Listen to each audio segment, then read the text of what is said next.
Welcome to the Uplift, where we are uplifting our lives, uplifting each other, and uplifting our communities together. Thank you for joining myself, Sai Herrera, and Tessa Savala here, two women, two attorneys, doing it our way, and inviting you here each week to share in on the stories, advice, and life lessons we've picked up along our journeys that keep us uplifted, and that will hopefully do the very same thing for you. Now buckle in and let's get ready to be uplifted. Som vanligt så är här med det underbara Sai. Hi, this is Tessa as always, and I am joined by the most wonderful, beautiful soul in the universe, Sai. Aw, so kind, so sweet, Tessa. Thank you. And I am, as always, so grateful to be here in community and conversation with you for our little uplifts that just keep us going. So what are we getting into today? I was realizing, because as we've talked about like video or not, while I was doing the intro, I was making all these weird hand gestures, and I'm like, oh my word, I'm so glad I'm not on video, because it's like, what is she doing today with her hand gestures? I love it. Well, you might be just making people feel seen. There's a hand gesture community out there, I'm sure. There's a hand gesture community for people who might lean somewhat awkward like me. I love it. I think of, for some reason, the Revenge of the Nerds. Like, I just love, I love the awkward, eccentric people, as I've said. I think they're the best. I 100% agree, because why would you want to be like everybody else? No, nothing usable with that. No, right? Like, I think I will freely admit that my biggest fear in this world is to be ordinary. I like that. And I can, I've seen that in other people too. And I find that really interesting that, when so many people are trying to join the crowd or be part of the pack or find acceptance, I think it's the people who just already accept themselves truly that doesn't appeal to them. I also feel like when you accept yourself as you are and love yourself as you are, there's so much strength and power in it. Like, the stuff doesn't stick to you. You don't absorb other people's energy as much because you're so comfortable in your own skin. Yeah. And you don't think it's about you immediately. Like, oh my God. There's so many benefits to it. Yes. I think you should just teach us, like, let's just have you make a course of how to be that, because if we could offer that to folks, that would be a golden treasure for sure. I think it's one of the hardest things to get to, and it's something that nobody really teaches you necessarily how to do. We've talked about how, you were lucky enough to have someone in your childhood who I think, coached and encouraged you or guided you in that direction. But so many people don't have that. So I feel like, we're all still struggling at different points in our life to get to that place. And I hope everybody finds somebody who would have been like their grandmother or their aunt or their uncle, who was able to like give people as a child their confidence and keep it strong, because all the other stuff will work to tamp it down. And we've got to keep finding those people, right? Which reminds me of how we first met, right? Like, did not know each other. Right.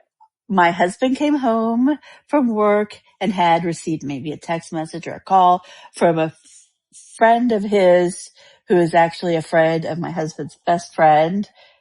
And they're both musicians. They were both musicians when they met. And the friend told my husband that there's someone working with him, and she finished law school and she's a lawyer and she doesn't know anybody in Texas. Would Tessa meet with her? And I'm like, of course I will. And it's so amazing how random that is, because I was literally, I was an attorney and I had passed the bar and I had moved to Texas from Chicago, just kind of following the sun, decided to take the bar in Texas. And when I got here, I didn't have a job lined up. I didn't, do it the right way, as some might say. But there is no right way. There is no right way. And so for me, the right way was really, just kind of taking the plunge. And so I came here, needed to make, needed to make rent, needed to make some money, and took a serving job. So I was serving tables at a, what do they call it? I almost forgot what it's, a fine dining establishment Yes. at the time. And it was unlike any other serving job I had had. And it was actually kind of nice, different pace after law school, to just be able to be in this really, just elevated space, and meet all of these incredible people coming through Austin, right downtown Austin, in this historic building. So, so random. And I think it's kind of funny because, I'm a server and we're just talking to other servers and things like that. And so, the fact that, that somehow got through the grapevine to connect us. And I remember when we first, met in person, and it makes me laugh just thinking about like how you told me, this is my name, but I'm a blonde hair, blue eyed person. I was trying to imagine like, who is this person? Like, And I'm an just so immigrant, great, yes. yeah. So I'm like, let's figure this out. And it was just, it really was just serendipitous, and it felt so, it was just an organic situation that we could have never planned for or ever really orchestrated, I don't think. It is a excellent reminder to just follow the opportunities that come before you, right? Because Mm-hmm. I had just started my own business after leaving work in the Texas Capitol, and I did not expect to start my own business. And so I was kind of deer in the headlights, and I think I was maybe a year or two into it when I, when the call came and was like, you are going to meet Cy. And I was like, cool. It was kind of like me because I had left law school, moved to San Francisco, took the California bar because that's what Mm-hmm. every normal freshly minted JD does. Let's go and move to the hardest state in the nation and take that bar because that's a brilliant Yeah, choice. yeah, of course. I And expected then, less. and then you're like, wow, the cost of living in California. This is something else. And my husband was in culinary school, so we then moved back to his home state, Texas, so that he could work for a chef that he watched on PBS when he was a kid Oh, wow. and had won all these, prestigious culinary awards. And they had similar backgrounds because the chef has a PhD in, oh my God, biology, chemistry, biochemistry. And my husband has studied physics and math at the University of Mm, Texas. cool. And so it was like kismet. And then I decided to, and this is something I will recommend to everybody. I didn't want to practice law anymore. I was working at a law firm, but I was like, I am going to write every politician in Harris County, Mm, which at that point was like 20 of them on the state level. mm-hmm.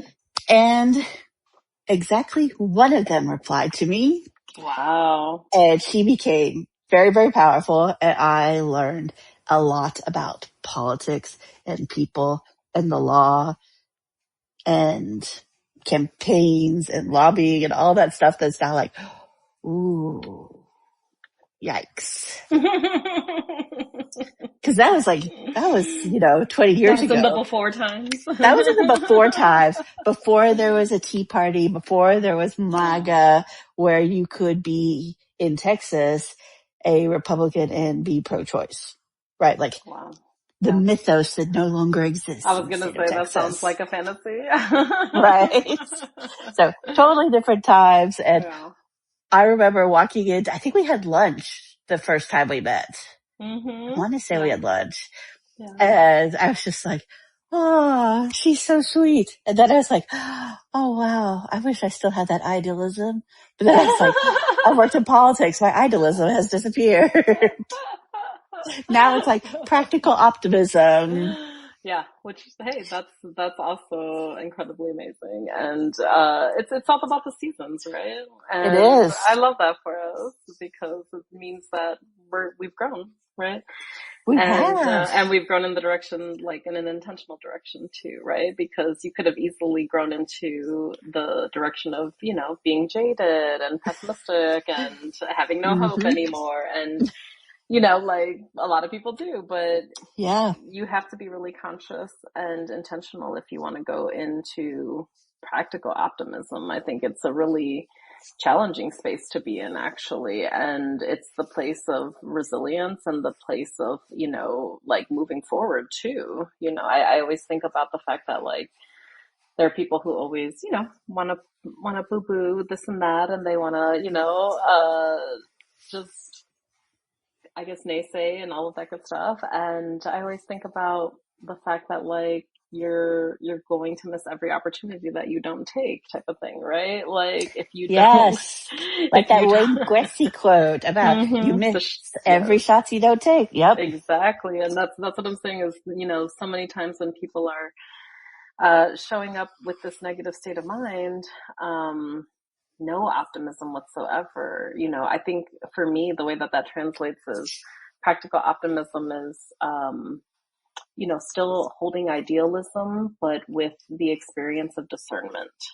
Yes.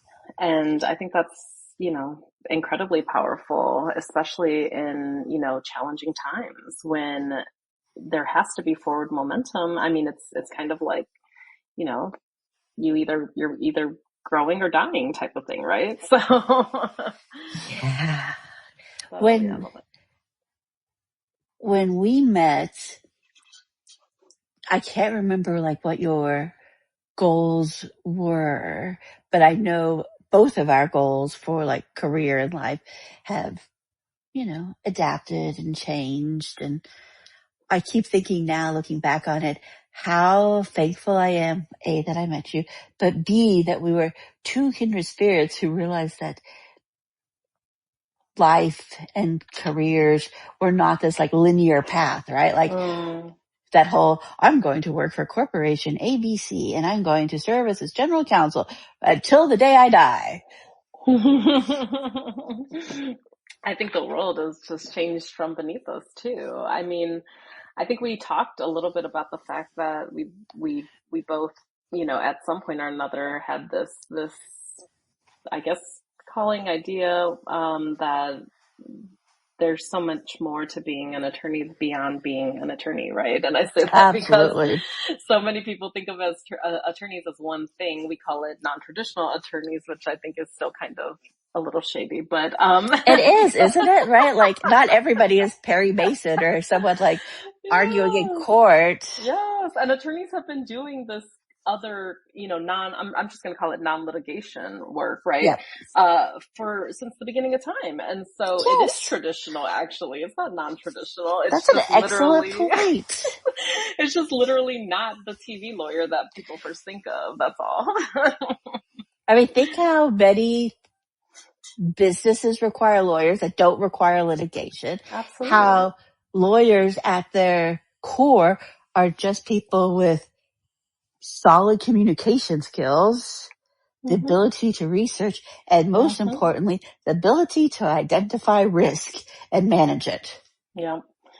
And read. I And don't read. think I used to say I think attorneys are here just because people don't want to read. That's an excellent point. And boy, do I love to read.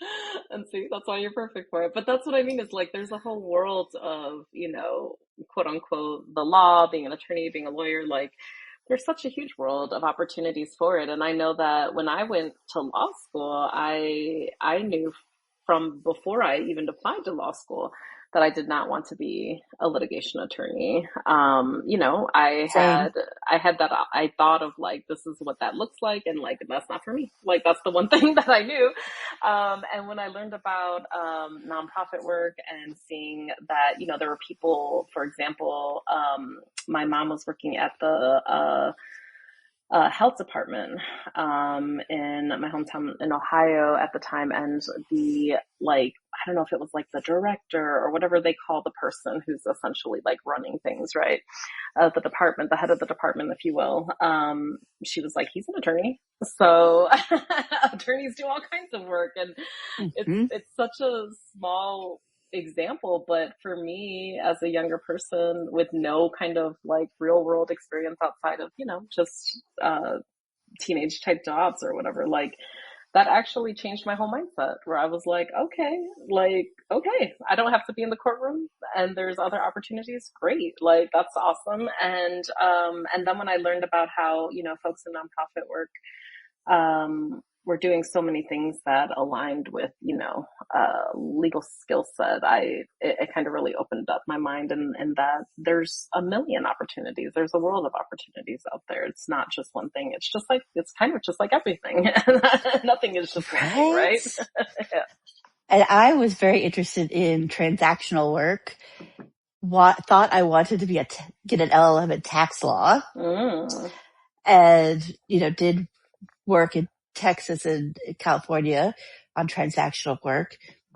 Really enjoyed it, but my heart was always with politics and the ability to shape the law. And then realized there's, entire careers built on being legislative lawyers or regulatory lawyers or campaign finance lawyers. And there's a lot of lawyers in the world. And I think it's wonderful. And I think it's fantastic because in many ways, I think it keeps people from being super bad actors.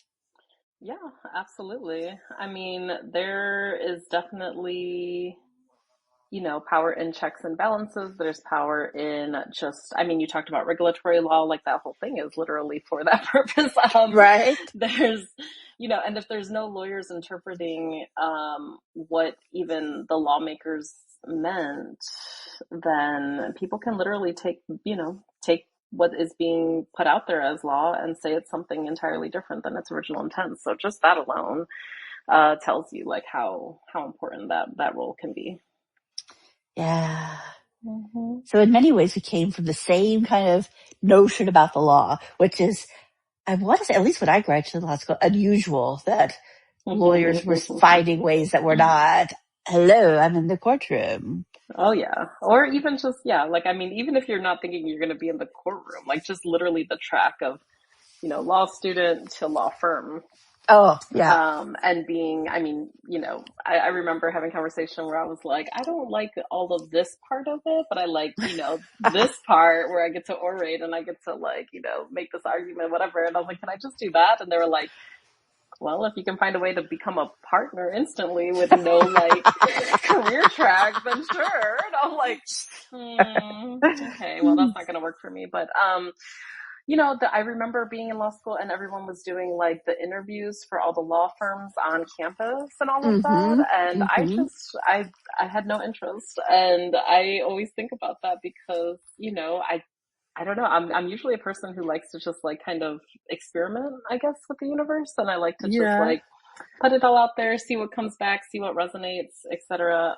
But I couldn't be bothered with that. I was like, I know it's not that.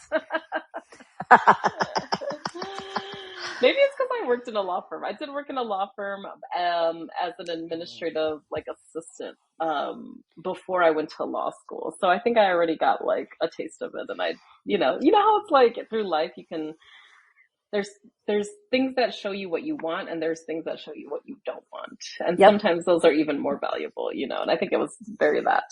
And I think to get to that point, though, I think you have to be naturally or learn to be an observer, right? Because it's not that you can just focus on what your own task in front of you is. It's to understand the organism of the law firm or discover there are other organisms that are similar that function in different ways, which I think requires people who are willing to see beyond the box that they were put in, which is, I guess, pretty much fundamental to what we talk about at the Uplift, right? There is no box and you can be whatever you want. Whereas society, puts us in a box. Yeah.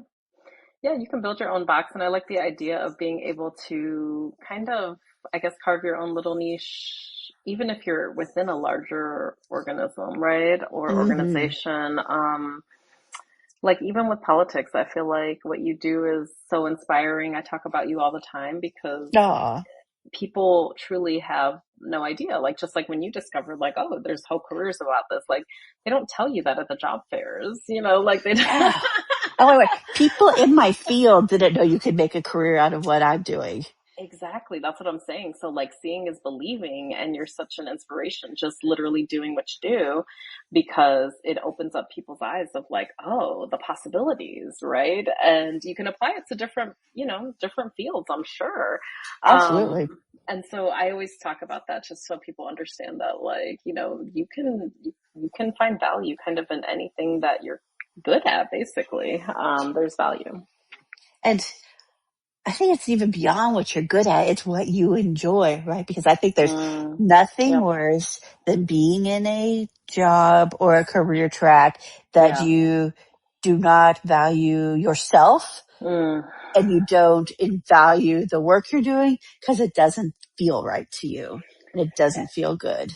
And you're forcing it, right? Like Oh my I God. I have always I have always had this sense that when you force things, it's not going to end well. And it's Hmm. interesting because I've always also at the same time tried to hold these two truths, that are a little contradictory, right? I feel like you can't force anything, but you can influence things, right, to a certain Yep. extent. And you kind of have to like balance it in a way where it's like, I don't know, it's kind of like surfing where it's like you can't control the waves, right?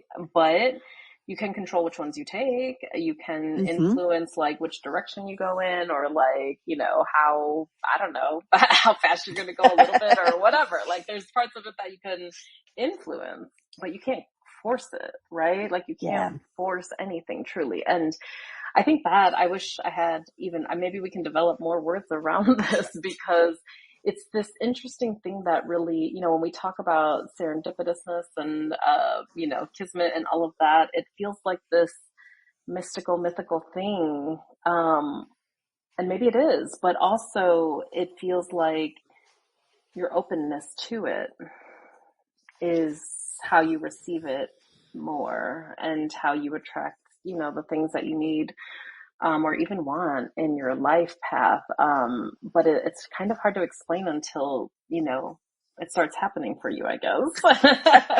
Do you think you were always open to that type of welcoming attitude towards events and people and career paths and the like naturally, or did an event happen that made you see those? I have always been kind of an open book. And so kind of, to my detriment too in ways, right? But like also to my benefit. So I think it's natural in the way that like I've always been excited about life. Like I've always been like, Mm, ooh, what's happening over here? And what are you about? And what's, what have you do? I've been curious. I think the curiosity is the thing actually. Because you don't have to engage with everything. But mm-hmm. if you're staying curious, then, you can use your discernment, your judgment to figure out like what feels like it's calling you and what's not, type of thing. And also like knowing yourself, I think is the key too, because like you can be plopped down in any kind of environment, right? And you might be good at, I don't know, assimilating. You might be good at adjusting. You might be good at influencing, or, what is it called? That book, Influencing People and Making Friends, or something like that. Like Oh, yeah, the you classic. might just, Yep. you might just be good at that, right? But it doesn't mean that that's like your path, or like that's Or that really it feels like, good. or that it feels good, or that it's what you're really like needing for your soul, or what have you, And so Yeah. I think that's the biggest part, is like I've always been very open, and I think that you can learn that skill too, because I've helped other people become more open actually in their mindset. For me, it's a mindset skill, right? Like Yeah. it might be something just like anything. You might be naturally, talented at music or whatever, right? But you can also learn it. You can also learn that skill. And if you know that mindset is so important, and then you take on that skill set, um, I think you can get the same results. And it's all a matter of perspective, right? Like one of the things that I see all the time is people rejecting their own, I'm just going to call it blessings, right? Or like offerings from the universe. I feel like, I don't know, like you might meet somebody who, I don't know, just making up stuff, like is an investor, and they only invest in tech, and you're a lawyer, and you only do, I don't know, regulatory law, right?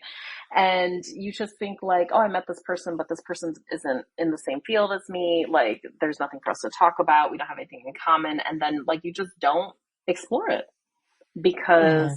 it's you've already made up your mind on what the conclusion is going to be. And one of the things I love the most from what I learned, in my fundraising work is that you should never make up the donor's mind for them. And I apply that to everything, right? So, like, if there's an investor and they're open to, I don't know, it's just exploring and us talking out and seeing, like, if anything kind of is at a cross section, then I like to stay open to that kind of thing because you truly don't know where opportunities and offerings are going to come through or who they're going to come through. You just don't. It's impossible kind of to know. You have to stay curious and explore and be open to this idea that like something might come of this. I tend to live by the idea that I don't believe in regrets because I Mm. would rather do something Mm-hmm. and have failed than not do something. Mm. And even if And I don't believe, why? Why do I you feel think, that way?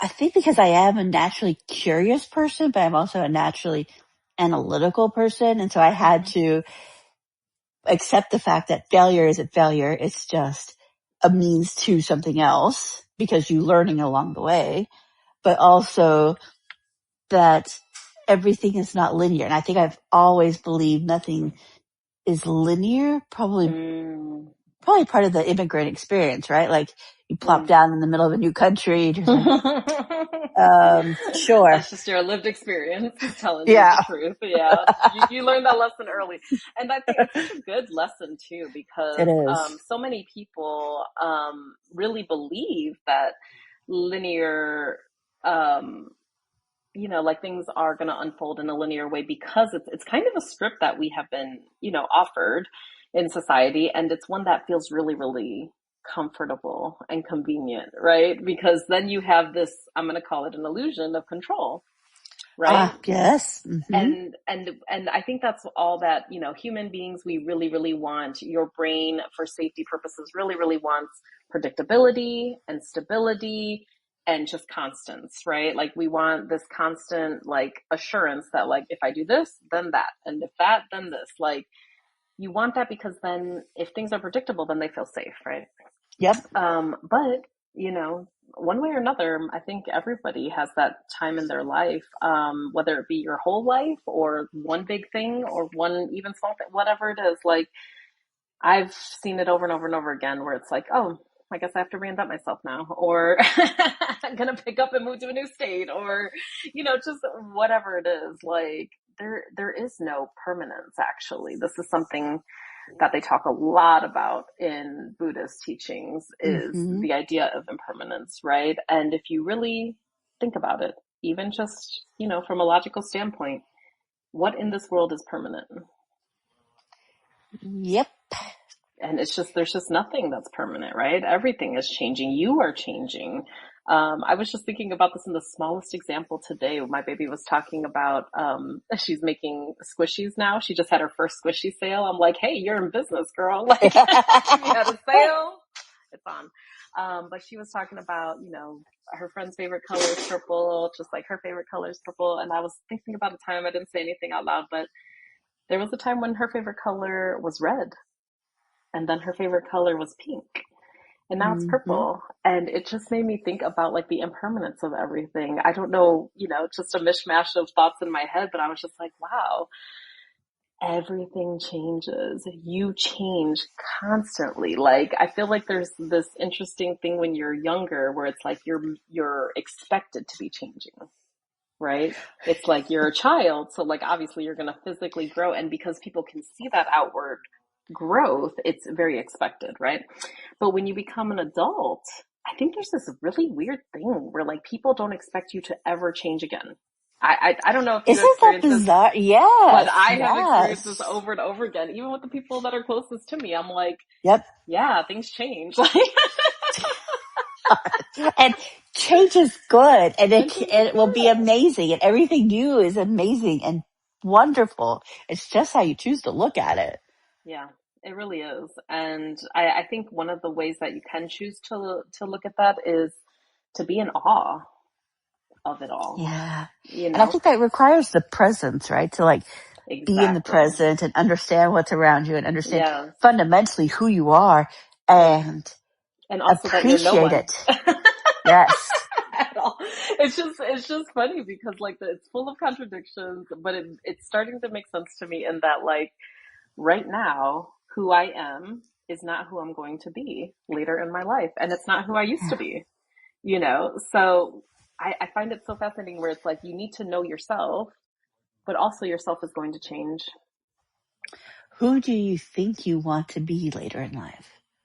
Or what You know attributes would you what's like to have later in what's life? really, really funny is the one thing that has actually stayed pretty consistent through my life since I was a child. When people would ask me, what do you want to be when you grow up? I would say happy.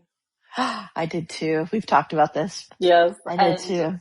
I think that that's still my goal. Like, I think it really is. I think I could add so much more to it. Like, you know, always be aspiring for more healing and more wholeness. You know, I want to be in a place where I'm unbothered. We talked about that. Like, Yep. that's One of something my I'm looking goals too. most forward Hmm. to is being completely unbothered.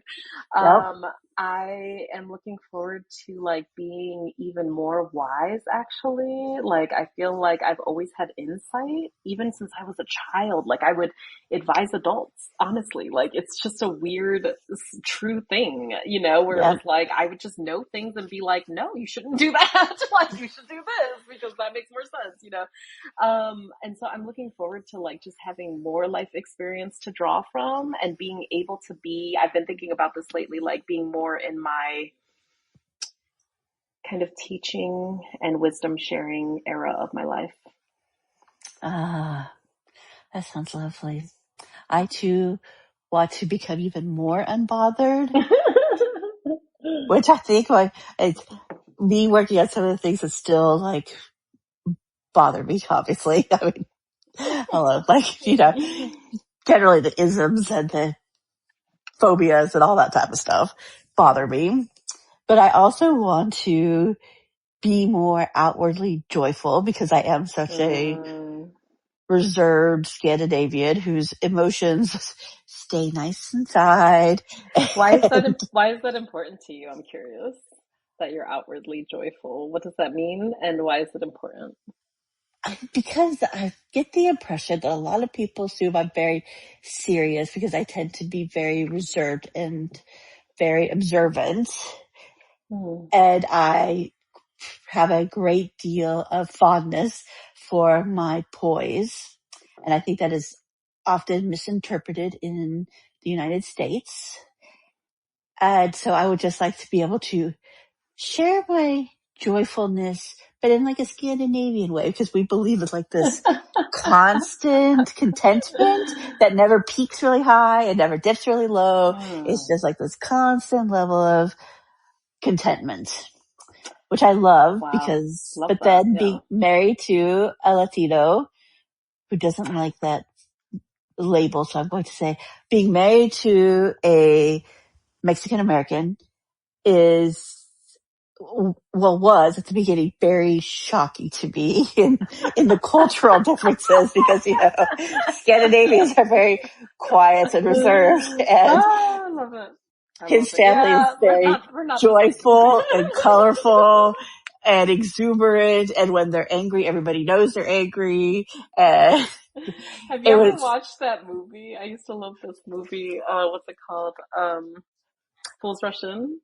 I have not. Oh my geez, we have to watch this immediately. It's gonna be so good. I can't wait to watch this with you. It's basically the same clash. It's gonna be so good. Oh, It's gonna be so good. it is shocking, but in many ways it has opened my mind because he is such a amazing soul that communicating your emotions in a safe space Mm, is an amazing experience. It builds up who you are, Mm, makes you more confident in yourself and your emotions, and that your emotions are valid. But it also makes you realize that there is a great need if for me, if I want to live a life that makes me feel good about who I am and what I do, it requires acknowledging those emotions because they like form the basis for holding you up when you question things because because it's not linear.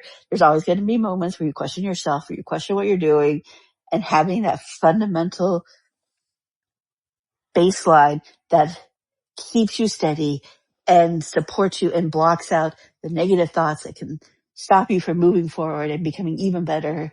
It is life changing to have that foundation for me, especially as somebody who comes from a culture that is very reserved. mm. And he has shown me that way. Do you also feel like it was serendipitous, the fact that y'all have crossed paths in this lifetime?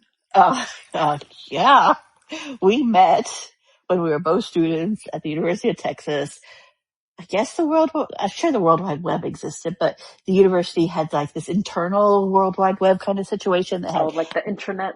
Hmm. yes, had message boards, and he had experienced a horrible breakup. I wrote, can't remember if it was a poem or a long Hmm. kind of piece about it, and I read it. I was like, oh, that's really sweet. That's all I said. And then we started like messaging back and forth.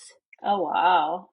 That's And amazing. then we had a date. And so this was like, it wasn't a dating app. It was nothing. It was just two people replying to things on the internet. Technically still the internet, so you were ahead of the time. Yeah, I guess so. And like, I knew nothing about him. I don't even think I knew his name because I think at that time, you like, The usernames. yeah, you had usernames as opposed to like actual like email addresses that showed your, name that's on your driver's license. And it was one of the best things that ever happened to me, meeting him. Oh, that's so And beautiful. we were so young, like we couldn't even drink Oh, alcohol. It was how young we were when we met. wow. How Yeah. cute.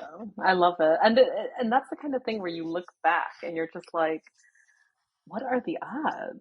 Truly. Like I'm amazed by that all the time. Like I feel like how in the world do you cross paths with people who just end up being so perfect for you or there's no such thing as perfect, I like to say, but I mean, Perfect for you though. I think that still perfect exists. for you exists. Yeah, absolutely. Yeah. And that's and I find that to be like I'm not a statistician, but I just find that to be, amazing. Like, I feel like the odds are, like, what are the odds? What are the odds? I don't know, but I it just can't seems like it's imagine. wild. Yeah.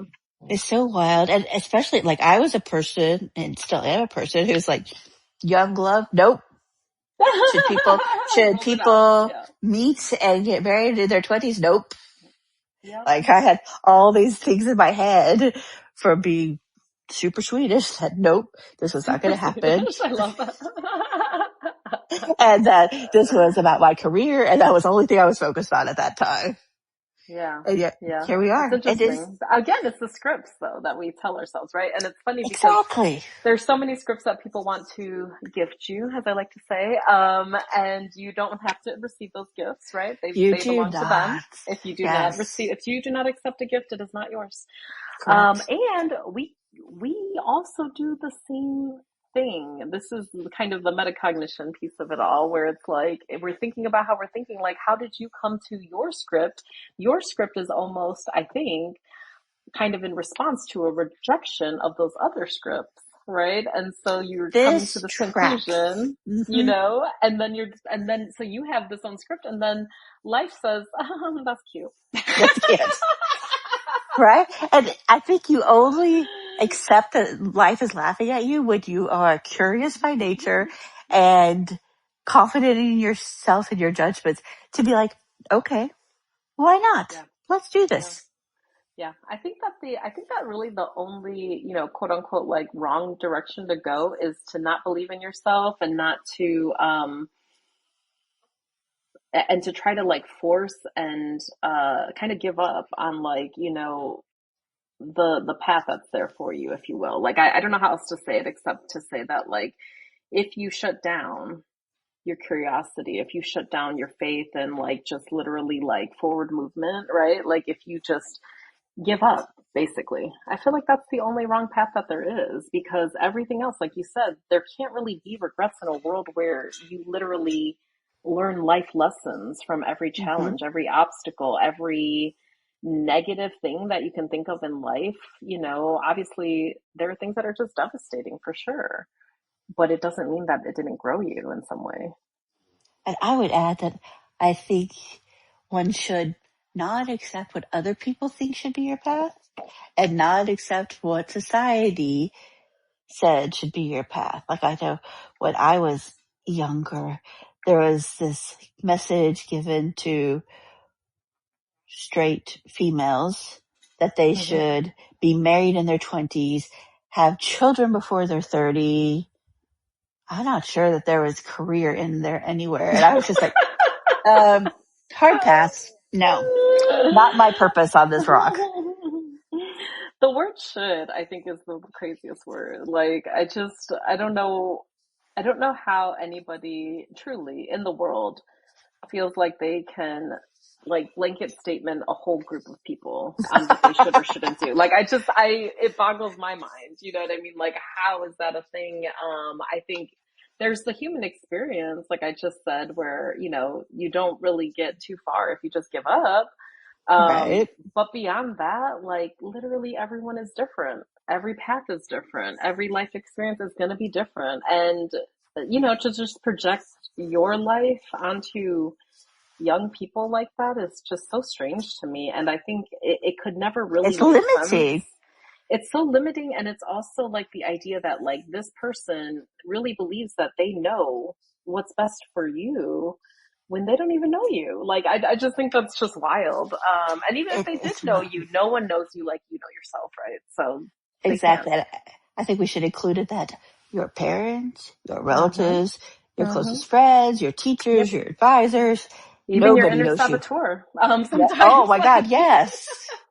because that inner saboteur sometimes, you know, you think the call is coming from the inside, but it's actually just trans um translating messages from other people in your life that you just mentioned most likely, right? And so again, those scripts can become invisible scripts that you don't even realize you're living off of. They become automated, right? And so you have to check yourself too. This reminds me that I have named and for decades have named my inner saboteur. And my inner saboteur is named Helga after the wife in the United States Love it. Viking cartoon. I think it was Hagar the So good. Horrible.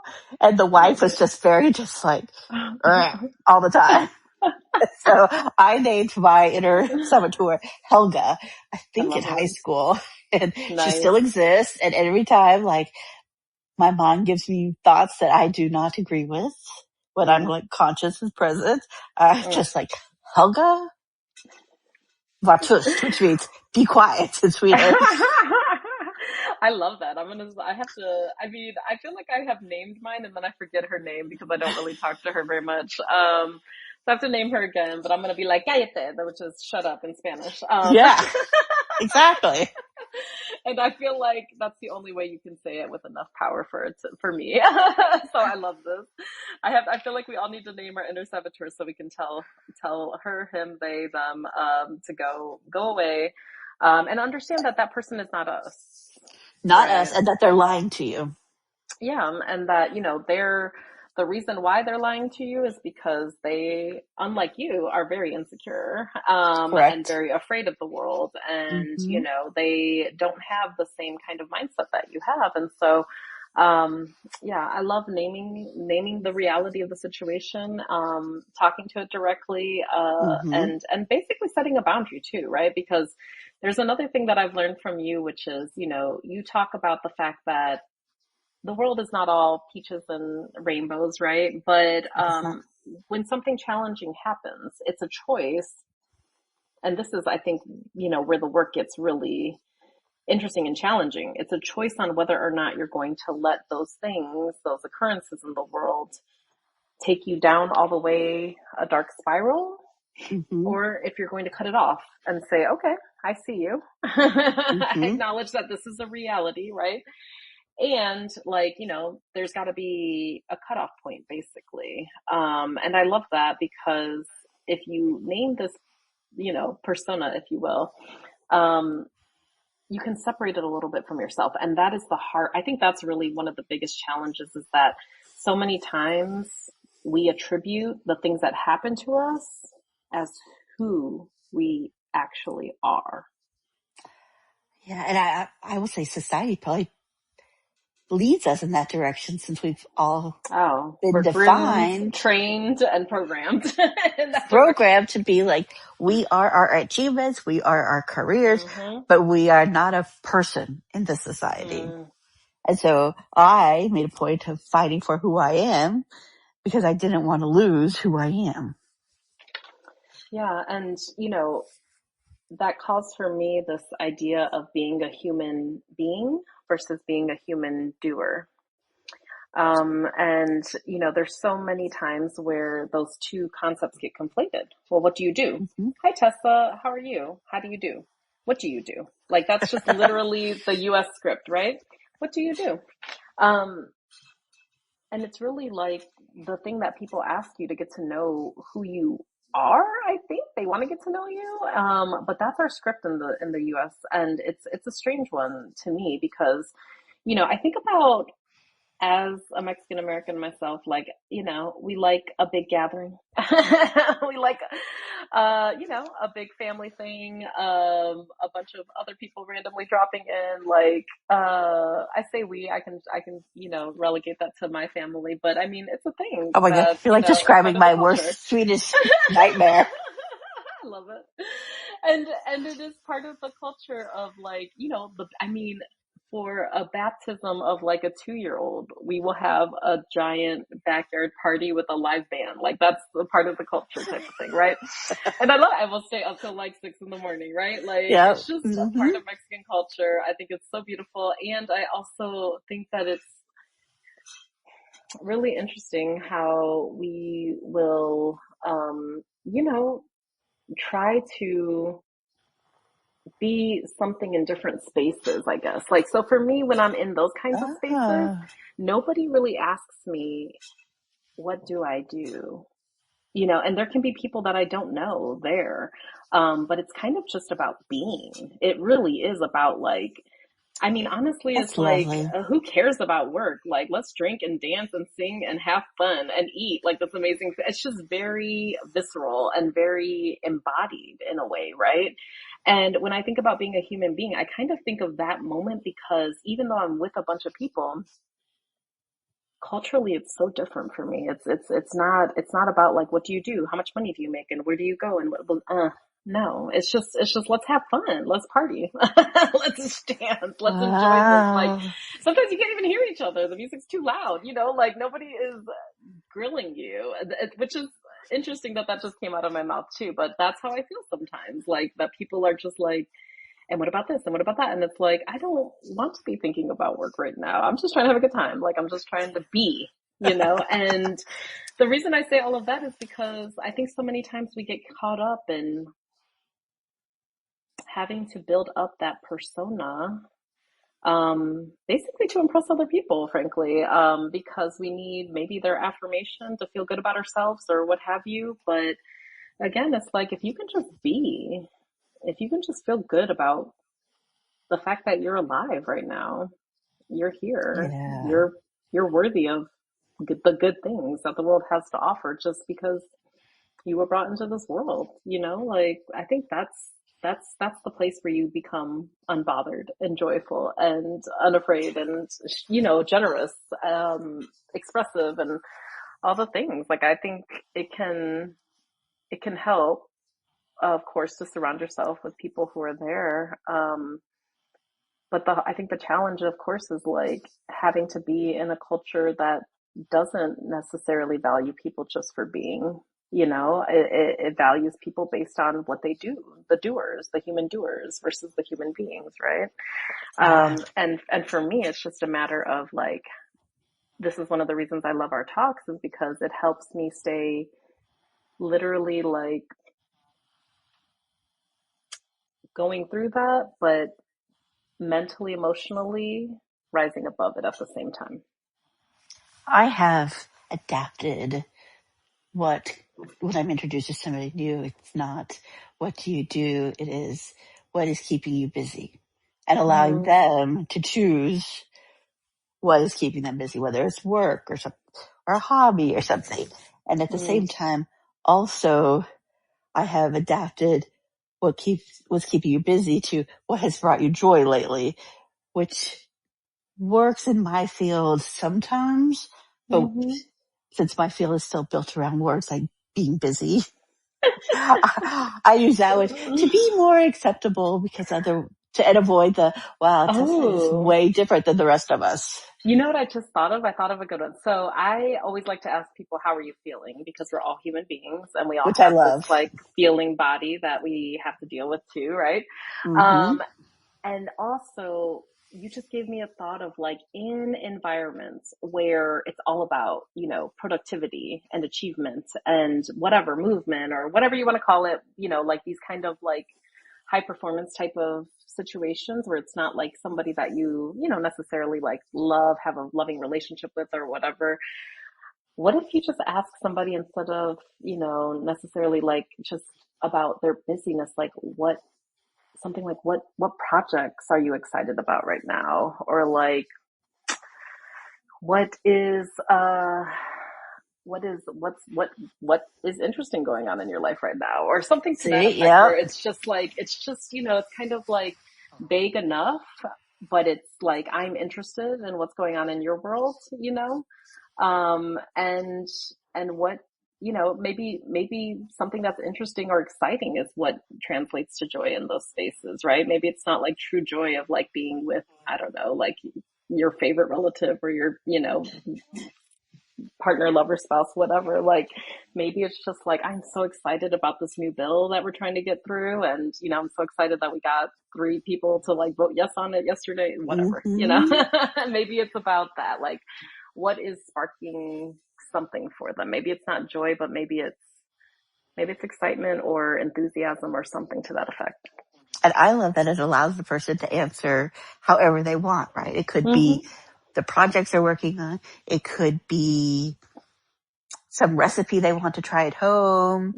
It could Mm, be their garden. It could be a trip they're planning to a state yes. park. What are you It, excited about right now? Maybe that's yeah, it. What are you excited about right now? It could be like, I'm excited because, like you said, I'm going on a trip next week. right. Or I'm excited about this project. I've been working on it for 5 years and it's finally getting traction. Whatever. And how lovely that it combines like not only what we're talking about, but what might make people feel more comfortable if they want to talk about, say, their work. Yes, and taking it back to the theme of this like serendipitous, like, meeting of, it feels like this random, happenstance in the universe. I think that it also opens up a lot of opportunities for that actually. Because Absolutely. if you just like, if someone came up to you right now and said, "Hey Tessa, what are you excited about right now?" You might say something that has nothing to do with the work that you do right now on your 9 to 5, I'll call it, right? Like it might be something entirely different, and it might be something that I or whoever's asking you the question might have, you know, a whole lot of interest in, that you Yep. wouldn't know that you would connect over this thing, like if you had asked me a few weeks ago, I probably would have said like, I'm really excited because I'm starting to create this, my first music album, and I started telling people about it, and that's another really great practice for encouraging, the offerings of the universe to come to you, if you will, um, is literally just putting it out there. So Yeah. anytime I'm excited about something, I try to talk about it. Like I ask other people genuinely, I'm really curious about what's going on in their lives and what they're excited about, or, what how they're taking care of themselves or what's challenging them in the life. Whatever. I'm genuinely curious and care about people in that way.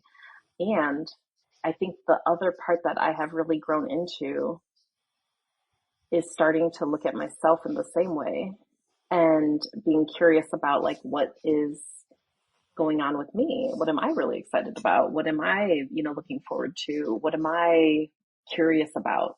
Like all of those things, it's like having the same care for yourself that maybe you generally have for others, because we're so conditioned, right? Whether you call it like just being polite or, curious or whatever, like we're very conditioned to like make other people feel comfortable. And I I think we're just, also kinder mhm. to other people than we are to Yeah, ourselves. exactly that. And that's what I mean is like nobody really teaches you to do that. Like No, if you think about it as absolutely a not. child, they're like, hey, say, this or that, or be kind in this way, or like, don't say that to that person. Like that's rude or whatever.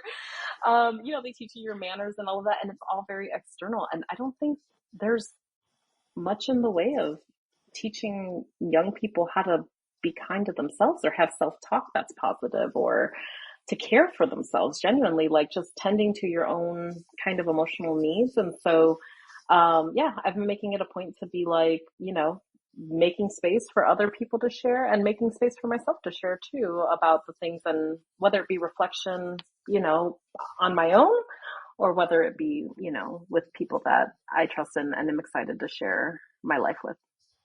And I think there's a lot of power in like speaking into the universe Yeah. what excites you, what you want to do, what you hope Hmm. to do, what you are Absolutely. doing. Yes. Even what you're like ideating, right? Like I mean, even, like this talk is one where there's so much I'm taking away from this that I would have never generated on my own. It just wouldn't have happened, right? Like being able to bounce something off of somebody else, being able to like hear their take, their perspective is so powerful. It's so powerful to have one another. And so this is why I think community is so important. Finding your people is so important, and not settling for people who don't get you actually. Like, I think Yeah. that's one of the things I see where people get stuck in these like weird, even just, not even just romantic relationships, but friendships where it's really not giving, or it's not really like offering much to the person, but they feel like, well, I met this person and we were friends, and so now I have to do this or that. And it's interesting to me because, I don't think relationships should be transactional, but I do think that they should be aligned, right? Yes. And if you're changing throughout time, and the other person either has changed in a different direction, or maybe is changing at a different pace, or just isn't in the same space, that you are, or that y'all were at a certain time, like that's okay. That's Yeah. really okay. That's okay. That means Hmm. that change is happening, and we know that that is always going to be the case. And it's okay to recognize, and acknowledge that there's been growth, and there's been some space that's come between, and that's okay. We just need to know ourselves in that moment, taking it back to what we were talking about before, right? It's like you're going to keep growing, and you also need to just always check in and make sure that, you are thinking about what's best for you, and what's healthy, and fosters wellness for you. This just sparked a thought about a quote I read recently from the musician David Byrne Hmm. that is something to the effect that the most punk act today is to love and be kind.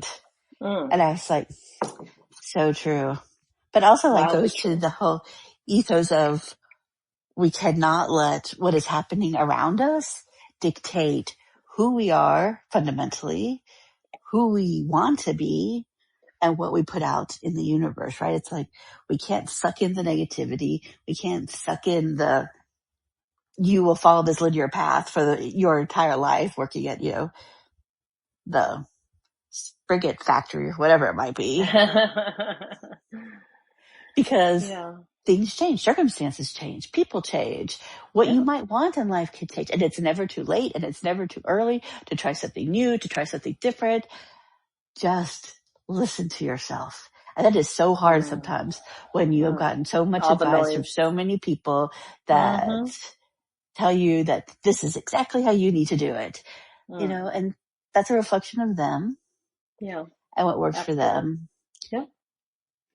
But That I I think is hope, such a powerful lesson right there. It's just literally being able to shift your mindset to like when somebody says something to me that they are hmm saying and directing to me and that it is about me, the first thing to know is, of course, question the source, right? Consider the question the source. source.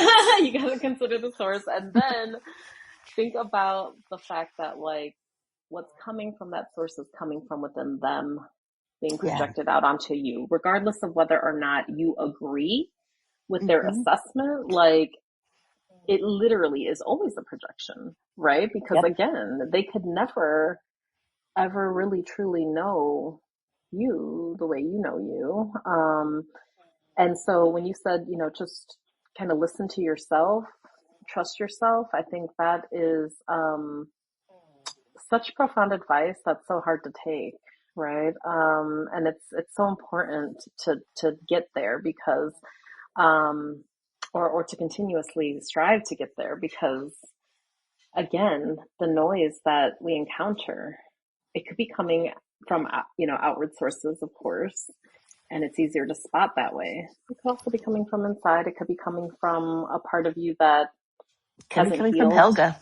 hmm It could literally be her, like, hmm and that's why I think it's so beautiful. Like when you do find your people, that you If, prioritize them in your life. Honestly, I think that's kind of the most practical thing I can think of in terms of like taking the blessings and kind of random offerings it feels like from the universe and making the most of them is by watering those plants basically. I completely agree. And it reminds me again of our first time we had lunch. And then we started having lunch more regularly, Mm-hmm. and spending more Mm-hmm. time together. And it's just that idea of when you know. Yes, yes, yes, yes. And that's why you have to listen to yourself. Yeah. Um, and I recommend meditation always because it's just literally a stillness of being able to hear what's inside, essentially, right? Yeah. Um, so that part. But also, yeah, you get a lot of great signals, right? Like if somebody makes you feel good about yourself, that's a good signal. If somebody, Right. you And know, I will believes advocate in that you. everybody in your circle should make you feel good about yourself. I agree. I 100% agree. And I mean, there are people in our lives that are not that, and that's sometimes it's unavoidable. Like I'm thinking about even a family, of course, but like also even just like at work, like you don't get to pick the people always that you work with, right? Yep. And that's exactly why the people who are in your, I'll say, like inner circle need to be um the people who want only the best for you, right? The people who truly have love for you in a way that you might not get in the rest of the world or what have you. But Yeah. and you got to be careful of who you let be in that inner circle. I think that's the discernment part that we could spend a whole other episode talking about. Yes. And we should spend a whole And other we should, episode and we talking about should. because it's Yeah, important and it's ongoing curation of the people that you surround yourself with. 100%. Well, I couldn't be more grateful, again, that the universe chose to to connect us in this way, and even more grateful that we have like both, felt the calling to spend more time with each other and share all of our good vibes with the world. And as always, I'm feeling, as uplifted as could be after getting the opportunity to be in this kind of space and conversation with you, Tessa. How are you feeling at the end of this? I am feeling like meeting you was exactly who I needed then, but also who I needed when I was, just becoming independent, right? Like 18, 20, And Mm. I like that our conversations and what we're putting out in the world is exactly the advice I would have wanted when I was 18, 20, and didn't learn until like, your 30s. Because I, not that they're mistakes because we don't really believe in that, but I always used correct. to say I love learning from other people's mistakes. But I'll Yeah. change that to say I love learning from other people's wisdom because it's kind of Yes, a little cheat code in life, right? Like, it is. and you can get that much farther when you do. So I love you, Tessa, so much. I love all of you for listening, being part of this uplift community, and spreading, the positivity and resilience that emanates from this together. So thank you for being here, and until next time, stay uplifted, y'all.